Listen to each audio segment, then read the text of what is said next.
Good morning.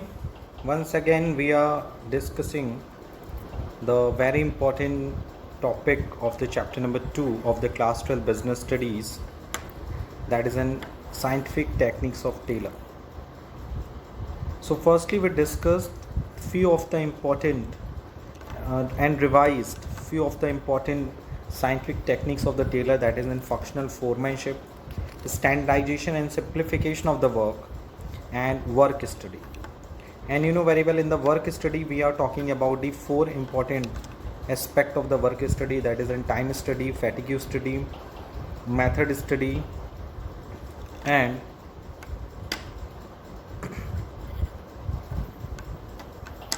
motion study. Okay, and thereafter we will discuss the new of the important principle, and at last we discuss the differentiation between the distinguish between the Taylor's contribution and the Fowler's contribution in the field of the management. So without creating delay, let's we start today's video. And the first scientific techniques of the Taylor is functional foremanship. Of Taylor will be a functional foremanship. According to functional foremanship, Taylor suggested the techniques of functional foremanship in order to improve the quality of supervision and control of work. Under this scheme, the task of supervision is divided into several specialized functions, and each function is entrusted to a specialist foreman. Taylor stressed that every foreman must be educated, energetic, honest, specialized, and intelligent. But all these qualities cannot be present in one supervisor. Therefore, he suggested 8 functional foremen to supervise employee. यानी functional foremanship में Taylor ने suggest किया कि एक factory work place पे हमें specialisation को motivate करने के लिए डिफरेंट डिपार्टमेंट को बनाना चाहिए on the basis of their function. तो उन्होंने ये डिसाइड किया कि सारी क्वालिटी और ऑनेस्टी, स्पेशलाइजेशन, इंटेलिजेंसी एक ही पर्सन में नहीं हो सकती, इसलिए इन सारी क्वालिटीज़ के लिए एक सुपीरियर होना भी पॉसिबल नहीं है. तो उन्होंने 8 फंक्शनल फोरमैन डिसाइड किए जो कि किसी भी पर्टिकुलर एक्टिविटी को क्या करेंगे, सुपरवाइज करेंगे. And the 8 under functional foremanship, planning and operations are separated. Each worker will have to take order from 8 foreman and as a result his efficiency will improve. And the 8 functional experts suggested by Taylor are: the first will be a route clerk, which are covered under the planning department. So basically the first 2 department will be created under the functional foremanship, planning department and production department. Under the planning department, the first will be a route clerk, second will be the instruction card clerk, third will be a time and cost clerk, and fourth will be a disciplinarian. So according to the route clerk, what is the role of the route clerk under the planning department? He plans the sequence of operation and instruct the worker about it. About an instruction card clerk, he prepared detailed instruction to the workers regarding different aspects of work, such as special tools to be used, techniques, and the number of operation and proper speed to be maintained. And number 3 is a time and cost clerk. He maintains all records relating to the workers, such as time devoted to the different jobs, their pay and allowances. He also maintains cost records. And disciplinarian, he maintains discipline in the department and deals with the cases of breach of discipline and absenteeism. So under the planning department, the 4 main functional experts will be decided. Root clerk का काम होगा जो ये बात decide करेगा, plan करेगा कि काम करने का सीक्वेंस क्या होगा, वर्कर को इंस्ट्रक्शन देना. इंस्ट्रक्शन कार्ड क्लर्क का काम होगा डिटेल इंस्ट्रक्शन प्रिपेयर करना वर्कर्स को, ताकि वो सारे पर्सन्स क्या हो सकें, किसी भी काम को करने के लिए प्रॉपर स्पीड मेंटेन कर सकें. टाइम एंड कॉस्ट क्लर्क में ये डिसाइड करना कि किसी काम को करने के लिए कितना टाइम लगना चाहिए और क्या पेमेंट पे करना चाहिए. एंड डिसिप्लिनरियम में हम ये डिसाइड करते हैं discipline in the department and deal with the cases of breach of discipline breach of discipline and absenteeism, कि अगर कोई पर्सन्स रेगुलर एब्सेंट होता है या किसी भी कॉन्ट्रैक्ट को वॉइड करता है, तो सिचुएशन में हम कैसे डिसिप्लिन क्रिएट कर सकते हैं. And in the production department we are talking about the speed boss, gang boss, repair boss and inspector. So इन्होंने बताया कि under the production department speed boss ensure that all the worker are performing at their job at the required और expected speed. If it is not so, the speed boss tries to find out the cases of slow speed and hence find a solution for it. Gang boss, he is to assemble and set up tools and machines and ensure that the workers make all their personal motions in the quickest and best way.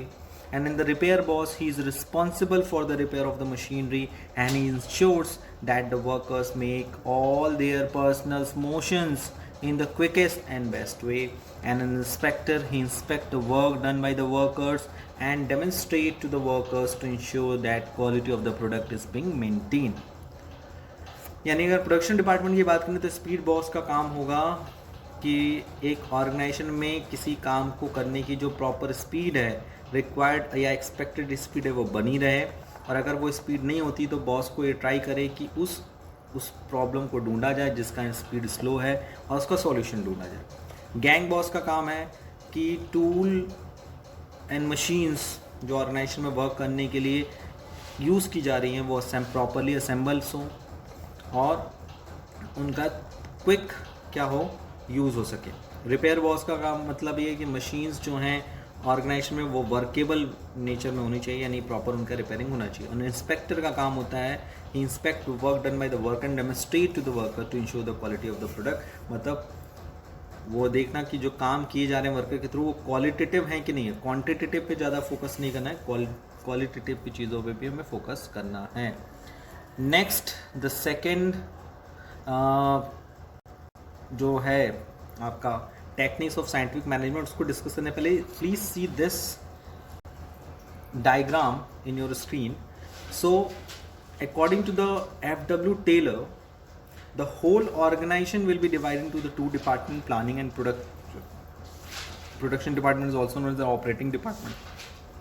And in the planning department, the 4 specialists will be appointed: route clerk, instruction card clerk, time and cost clerk and disciplinary. And in the production department, we also appoint the 4 specialists: speed boss, gang boss, repair boss, inspector, and they all supervise, instruct to the workers. लेकिन यहाँ पे एक चीज़ बहुत avoid होती है, मैं अभी बता दे रहा हूँ, that is an unity of command जो है यहाँ पे वॉयलेट होता है. सो हेनरी फ्यूल का एक बहुत ही पॉपुलर प्रिंसिपल ऑफ मैनेजमेंट है, that is an unity of command, कि एक वर्कर को एक सबॉर्डिनेट को किसी एक ही सुपीरियर का क्या मिलना चाहिए, इंस्ट्रक्शन मिलना चाहिए. बट हेनरी फ्यूल का ये मानना है कि हर पर्सन हर काम को लेकर वो स्पेशलिस्ट नहीं होता, तो हर स्पेशलिस्ट का वर्क के लिए, हर स्पेसिफिक वर्क के लिए हमें एक स्पेशलिस्ट को अपॉइंट करना ज़रूरी होता है. इसलिए उन्होंने यूनिटी ऑफ कमांड को ज़्यादा वैल्यू न देते हुए फंक्शनल फोरमैन का कॉन्सेप्ट डेवलप किया है. So this is the first techniques of the scientific management. Let's we move to the second techniques of the scientific management, that is an standardisation and simplification of work. Basically ये notes में दोनों अलग दिया हुआ है, but हम लोग we are talking all these things in the combined form. So what is standardization means? Standardization of work means setting a standard for the different factor. In simple words, standards should be maintained in respect of the tools and instrument, material, working condition and methods. Standardization of output is possible if standard is maintained from base level. Standards are set on the base of the cost, time, motion, fatigue. Every modern techniques such as Kaizen, Six Sigma can use to set up a standard. According to Taylor, maximum objective of the business can be achieved only when the raw material, labor, machines, equipment, methods and techniques are standardized and predetermined, so that nothing could be left to trial and error. Following are the important forms of standardization. First is standardization of product and second is standardization of machine and equipment. The standardization of product must be based on the need, taste of customer. In order to make a standardized product, weight, quality, type, design, size of the product must have uniformity. So standardization का मतलब होता है कि हमें different factors जो हमारे organisation में हैं उनको एक स्टैंडर्ड फॉर्म देना, चाहे वो टूल्स के रिगार्डिंग हो, इंस्ट्रूमेंट के रिगार्डिंग हो, चाहे वो मटेरियल के रिगार्डिंग हो, चाहे वो वर्किंग कंडीशन एंड मेथड्स को लेकर. उसका एक स्टैंडर्ड होना चाहिए, तब हम जाकर एक स्टैंडर्डाइज्ड इन्वायरमेंट डेवलप कर सकते हैं in our organisation. So standardisation of product का मतलब होता है कि हमें एक ऐसा प्रोडक्ट बेसिकली जो प्रोडक्ट है वो किस पे डिपेंड करना चाहिए। स्टैंडर्डाइजेशन ऑफ द प्रोडक्ट वो बेस्ड होता है कस्टमर की नीड एंड टेस्ट के अकॉर्डिंग, और अगर हमें किसी स्टैंडर्डाइज प्रोडक्ट को बनाना है तो उसके weight, quality, type, design, size को देखकर हम उसमें यूनिफॉर्मिटी लाकर उसको स्टैंडर्डाइज बना सकते हैं। और standardisation of machine and equipment, it ensure that they are of required quality and type to produce the desired finish goods. मतलब किसी भी रॉ मटेरियल से फिनिश गुड्स बनाने के लिए, डिज़ायर्ड या स्टैंडर्डाइज प्रोडक्ट बनाने के लिए हमारे पास स्टैंडर्डाइज मशीन्स एंड इक्विपमेंट भी होनी चाहिए। हम ये कह सकते हैं कि अगर हमारे पास स्टैंडर्ड्स मशीन्स नहीं होंगी तो हम स्टैंडर्ड्स प्रोडक्ट भी डेवलप नहीं कर सकते। Okay, so this is an standardisation. And what is a simplification, ये इसी के साथ देख लीजिए। Simplification refers to putting an end to an unnecessary types, weights, quality, size. For example, it is appropriate for a shirt manufacturing company to manufacture shirt 36, 38, 40, 42. But if it is start manufacturing shirt 37, 39, 41, 43, it would require more types of the machinery, more inventory. So in order to simplify the task, unnecessary diversity of product, size and types must be eliminated. It will automatically result in economy in operation and improvement in quality. Simplification of work मतलब होता है किसी काम को simplify करना किसी भी phase में। स्टैंडर्डाइज का मतलब ये होता है कि हम स्टैंडर्ड प्रोडक्ट में यूनिफॉर्मिटी लाने में उसके वेट, टाइप, क्वालिटी, इंटीग्रेंट्स, सब चीज़ में यूनिफॉर्मिटी लाते हैं ताकि वो प्रोडक्ट स्टैंडर्डाइज बने। सिंप्लीफिकेशन में we are follow about the, we are talking about this simplification, मतलब जो इनएप्रोप्रिएट स्टेप्स हैं, जो इनएप्रोप्रिएट चीज़ें हैं, हमें उसको सिंप्लीफाई करना। एक तरह से हम ये भी कह सकते हैं सिंप्लीफिकेशन मीन्स मतलब जो हमारे ऑर्गेनाइजेशन में जो वर्क किए जा रहे हैं उसमें जो अनप्रोडक्टिव मूवमेंट्स हैं, जो अनप्रोडक्टिव वर्क्स हैं, उनको एलिमिनेट कर देना। और जैसे इसमें एक बहुत बेसिक का एग्जांपल दिया कि अगर हम एक स्टैंडर्ड की बात करते हैं, साइज़ का स्टैंडर्ड क्या है कि क्लॉथ कंपनी किस नंबर की टी शर्ट प्रोड्यूस करती है, 38, 36, 14, 42, वो 37, 39, 41, 43 नहीं करती। क्यों? क्योंकि उसे पता है कि अगर हम इस सारे टी शर्ट्स भी क्या करें, मैन्युफैक्चर करेंगे तो हमें ज़्यादा इन्वेंट्री, ज़्यादा मशीन, ज़्यादा रॉ मटेरियल की ज़रूरत पड़ेगी, जो कि अननेसेसरी है। 36, 38, 14, 42 is the most common number by which the persons used. So this is a standardization and simplification of the work which the scientific technique given by the W. Taylor. W. Taylor ने कहा है कि हमें किसी product को produce करने से पहले उसके स्टैंडर्ड पे फोकस करना चाहिए और उसके जो स्टैंडर्ड है उसमें सिंप्लीफिकेशन को भी ध्यान में रखना चाहिए. Okay, and the next will is a work study. And you know very well कि वर्क स्टडी में we are talking about the few of the important study, that is a method study, fatigue study and motion study, time study. तो ये बहुत छोटे सा topic है, इसको पढ़ लेते हैं. किसी भी वर्क को, बेसिकली किसी भी वर्क को एनालाइज करने से पहले, उसको एक्सप्लेन करने से पहले, it is a responsibility of every employee and employer to study such work in a detail. जैसे पहला है डिटेल मेथड स्टडी. इसमें हम लोग ये डिसाइड करते हैं it is conducted in order to find out the one best method of performing the job so that the cost can be minimised. हम एक ऐसे मेथड को फाइंड आउट करें ताकि उस प्रोडक्ट को बनाने की जो कॉस्ट है वो मिनिमाइज्ड हो जाए. ठीक है, जैसे कि distance between the godown and actual place of production and the godown must be kept minimum in order to avoid unnecessary wastage of time and money in transportation. यानी जिस जगह पे हमें प्रोडक्शन करना है उसके पास में ही वेयर हाउसेज भी होने चाहिए. Fatigue study, it helps in setting the time interval and frequency of rest period in completing A task. इस किसी टास्क को कंप्लीट करने से पहले हमें ये डिसाइड करना ज़रूरी है कि एक पर्सन को कितने टाइम इंटरवल की ज़रूरत है, कितना फ्रिक्वेंसी ऑफ रेस्ट पीरियड, कितने बार उसे की ज़रूरत है ताकि वो हमेशा रिफ्रेश्ड है. क्योंकि if the worker continue, example में देखिएगा, if the worker continues to work in the 2 or 3 consecutive shift he will feel totally exhausted और उसकी जो एफिशिएंसी है इफेक्टिवली वो भी इफेक्ट होती है, हम उसे कितना भी काम करा लें. और टाइम स्टडी में the techniques of scientific involve determining the standard time required particular activity. Standard time is defined as a time that an average worker required to complete a particular activity during a normal condition. मतलब time study हमें ये भी ध्यान रखना है कि किसी काम को करने के लिए स्टैंडर्ड टाइम क्या है, कितने टाइम में वो वर्क कंप्लीट होना चाहिए.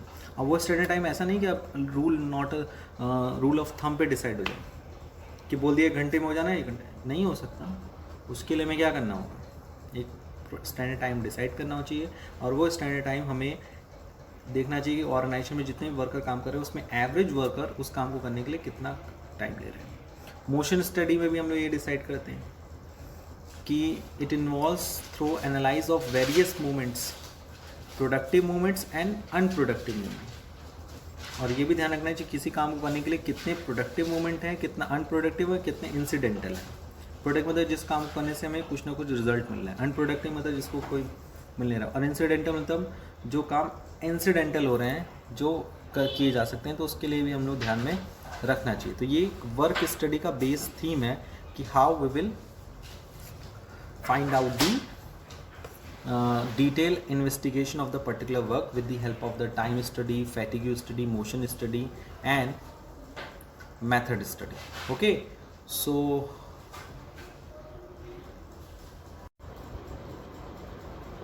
so you can see that in the work study we are talking about the 4 pillar, that is in time study, किसी काम को कंप्लीट करने के लिए क्या स्टैंडर्ड टाइम होना चाहिए. Motion study which involves the analysis of the various movements, कि किसी काम को करने के लिए कितने तरह के मूवमेंट्स हम कर रहे हैं, उस मूवमेंट्स टोटल मूवमेंट्स में से कितने मूवमेंट्स प्रोडक्टिव हैं, कितने इंसिडेंटल हैं और कितने अनप्रोडक्टिव. तो हमें उन मोमेंट्स को आइडेंटिफाई करके अपने ऑर्गेनाइजेशन की जो मोशंस हैं, किसी वर्क को कंप्लीट करने का जो मोशन है, गति है, उसको तेज करना. And as well as we are talking about the fatigue study, कि ऑर्गेनाइजेशन में जो वर्कर्स वर्क कर रहे हैं उनको कितने इंटरवल्स और कितनी फ्रिक्वेंसी में रेस्ट प्रोवाइड करना. Okay, and in fatigue study you can see that हम लोग ये देखते हैं कि कितने इंटरवल में और कितने फ्रिक्वेंसी में किसी पर्सन्स को वर्क कंप्लीट करने के लिए टाइम देना चाहिए. क्योंकि अगर वो लगातार कॉन्सिक्वेंसेस वर्क करेगा, लगातार काम करेगा कॉन्सिक्यूटिव शिफ्ट में, सो इसका उसे एडवर्स इफेक्ट देखने को मिल सकता है. और अगर हम बात करें the next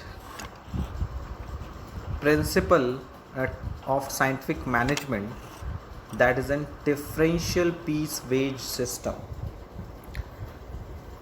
The next scientific principle of given by Taylor is a differential piece wage system, or it is a very important principle, scientific principle given by F.W. Taylor.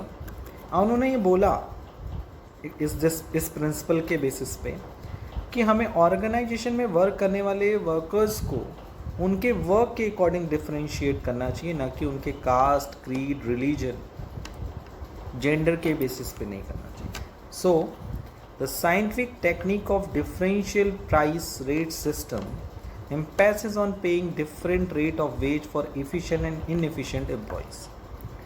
The technique of differential wage system insists on paying different rate of wage to efficient and inefficient employees. Extra wage paid to efficient employee will motivate them to remain efficient.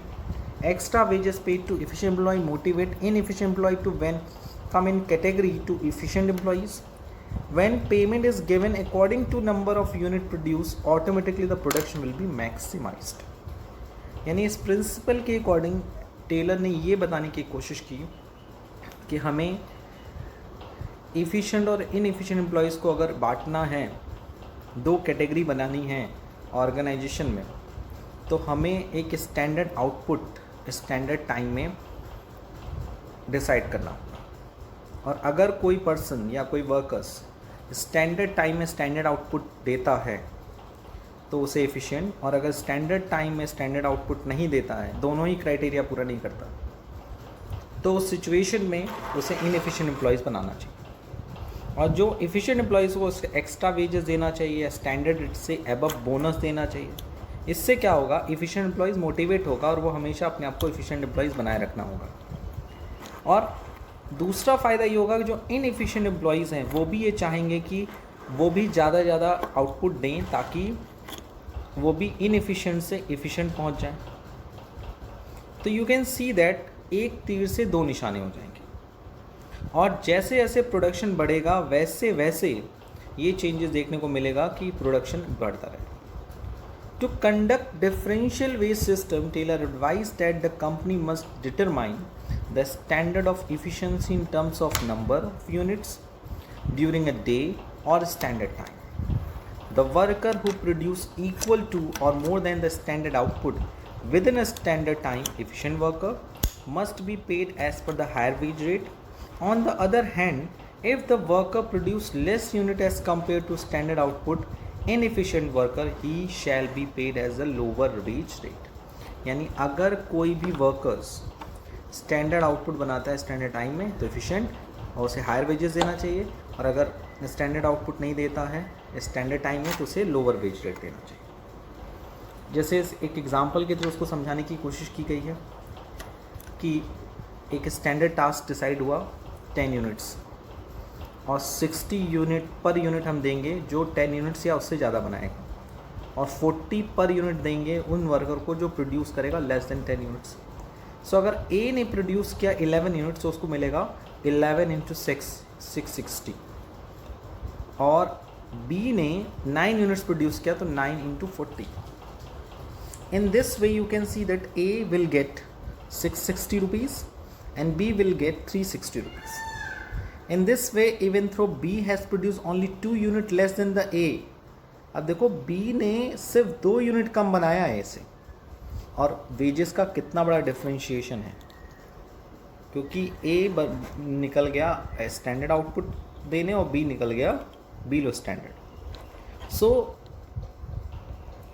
2 units कम है, the difference in their wages will be 300। The difference in wages will motivate B to become more efficient and earn more. So you can see that Taylor ने इस differential piece wage system में production पे ध्यान दिया है, standard time पे ध्यान दिया है, और मोटिवेशन फैक्टर पे ध्यान दिया है कि how we will motivate the inefficient workers to become a efficient worker. Okay, the next point of the today's video will be a Fayol and Taylor comparison. If you are talking about the contribution of the fuel and tailor in the field of the management, सो यहाँ पर हम लोग थोड़ा सा basic level पे बात करते हैं। पहला है फ्यूल के बारे में। तो फ्यूल एक प्रैक्टिशनर हैं और टेलर एक साइंटिस्ट हैं। इनके अलावा इनका कंट्रीब्यूशन की बात करें तो फ्यूल ने अपना जो अप्रोच है वो टॉप लेवल मैनेजमेंट से स्टार्ट किया है, whereas the Taylor start his approach from operational or lower level management. If you are talking about the focus, so fuel focus on productivity, whereas the Taylor focus on overall administration. Fourth, fuel principles were flexible in nature, whereas the Taylor's approach was rigid in nature. Fuel principle are applicable universally, हर जगह applied होता है, but Taylor's principle are applicable to specialized situation. Emphasize की बात करें, so fuel's principles lays down on managerial functions and Taylor's lays down emphasis on the standardization of work. And if you are talking about the expression, so Taylor's contribution is personal expression, general theory of administration, whereas his techniques are expressed as in scientific management. And in the fuel contribution, the principle of unity of command is followed, but you can see that under the Taylor's contribution, unity of command is violated because he talking about the functional foremanship. And major contribution की बात करें तो he developed the principle of general management, he developed a scientific principle. तो अगर हम 9 points से इसमें से अगर 6-7 पॉइंट भी अगर अच्छे से समझ लें, कि फ्यूल का लेना देना किससे, टॉप से, टेलर का लोअर है, ऑपरेशनल लेवल से है। फ्यूल का फोकस है प्रोडक्टिविटी थे, वेयरएज टेलर का फोकस है ओवरऑल से। फ्यूल के प्रिंसिपल फ्लेक्सिबल हैं, टेलर के रिजिड हैं। फ्यूल के प्रिंसिपल एप्लीकेबल यूनिवर्सल हैं, वेयरएज टेलर के जो प्रिंसिपल है स्पेशलाइज सिचुएशन में ही अप्लाई होते हैं। और फ्यूल के जो प्रिंसिपल हैं वो मैनेजरियल फंक्शन पे ज़्यादा ध्यान देते हैं, प्लानिंग, ऑर्गेनाइजिंग, स्टाफिंग। और जो इनके टेलर के जो प्रिंसिपल हैं वो स्टैंडर्डाइजेशन, वर्क को कितना स्टैंडर्ड बनाए सकते हैं। फ्यूल के प्रिंसिपल को हम लोग क्या बोलते हैं, general's theory of administration, where is इनको हम लोग टेलर को कहते हैं साइंटिफिक मैनेजमेंट। और यूनिटी ऑफ कमांड फ्यूल के प्रिंसिपल में फॉलो होता है, बट टेलर के में नहीं फॉलो होता, वो फंक्शनल फोरमैनशिप, यानी उनका कहना है a workers works under the supervision of 8 specialist. And you know very well, Fayol will be known as an father of general administration, general management, general administrative management, and Taylor is known as the father of scientific management. Okay, so this is an short and summary information about the Fuel and Taylor. Apart from this, एक point और बचा है, that is a difference between the time study and motion study. And most student have a confusion about it कि what is the basic difference between the time study and motion study. So time is an art of observing and recording the time required in each detailed element of an operation, whereas the motion is a technique which involves close observation of the movements of the body and limbs required to perform a job. यानी time एक ऐसा art है, time study में हम लोग क्या करते हैं, ऑब्जर्व करते हैं किसी काम को करने के लिए हमें कितना टाइम की ज़रूरत है। whereas a मोशन स्टडी में हम लोग ये डिसाइड करते हैं कि किसी काम को करने के लिए हमें कितने मूवमेंट्स की ज़रूरत है, कौन कौन से स्टेप्स की ज़रूरत है। पर्पस क्या है टाइम स्टडी का, हम ये डिसाइड कर सकें कि किसी काम को करने के लिए स्टैंडर्ड टाइम की क्या ज़रूरत रिक्वायरमेंट है। और मोशन स्टडी में हम लोग ये डिसाइड करते हैं कि किसी काम को करने के लिए जो प्रोडक्टिव, अनप्रोडक्टिव जो मूवमेंट्स हैं, इंसिडेंटल मूवमेंट को कैटेगराइज करें, जो अनप्रोडक्टिव मूवमेंट्स हैं उनको leave it करें.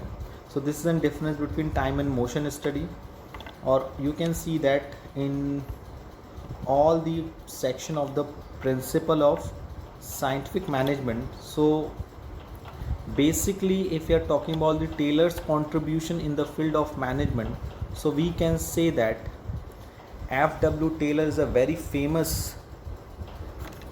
American engineer and scientist who gave a lots of contribution in the field of management, and out of them हमें सिर्फ दो ही, only 2 contribution basically डिस्कस करना है, आपके सिलेबस में है। फर्स्ट साइंटिफिक प्रिंसिपल्स, या शॉर्ट वे में कह सकते हैं प्रिंसिपल ऑफ साइंटिफिक मैनेजमेंट।